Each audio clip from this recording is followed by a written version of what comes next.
Sabi nga ng marami, it's more fun in the Philippines dahil sa mga magagandang lugar at tanawin na dito lang sa Pilipinas makikita.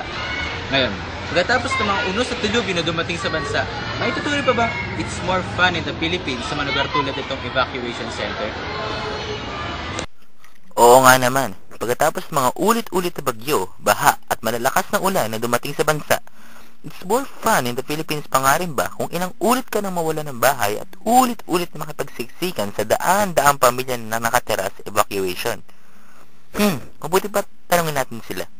Kung sa akin, mahirap dahil ang pagtulog, tubig, mahirap itong tubig, mahirap maglaba. Ganun. Kasi nga, wala pa kami malipatan kasi may tubig sa yung bahay namin. Napabuno pa ng tubig talaga.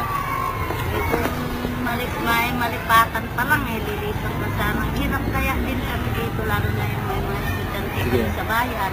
Nako. Okay lang yung dito sa Dasina, malapit din sa bayan. Minsan nga, pinatapos din ang pamasay, nilalakad namin. Masarap, kaya lang mahirap. Ano siya masarap? Noong una marami relief, ngayon, mahirap, wala na. Wala na bigla. Wala na. Ay nako, yun na nga buryong-buryo na yung mga taong nakatara dito. Ano nga ba mga aksyon na ginagawa ng gobyerno sa mga ulit-ulit na sitwasyon tulad nito? As usual, malapit na naman ang eleksyon, henyong-henyo talaga itong mga taon to pagdating sa pagpapasikat at pagpapakyut. Biruin mong nagagamit pa nila itong mga unos at delubyo bilang oportunidad na makapagpapansin sa mga taong boboto. Gandang hapon sa inyo lahat. Mukhang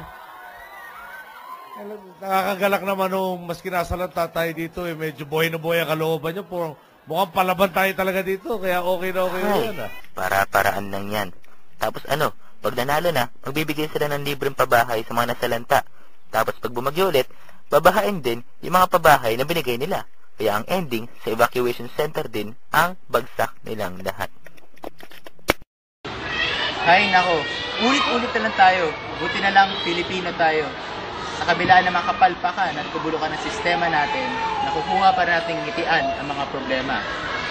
Kahit anong problema ba yan. Ay, masarap ang buhay dito? Pag may relief lang, pero pag wala na, nga. Ay, hindi na mo ito, hindi naman ganyan gamit niya. Sili, nagagaganyan na. Ay, describe niyo po kung gaano po kasaya mabuhay dito. Masaya naman kasi pagsama-sama. Malungkot pag walang relief. Ay nako, manhid na nga tayo. Kahit anong unos at dilubyo pa ang dumating sa buhay natin, laging tatandaan, it's more fun in the Philippines. Yay!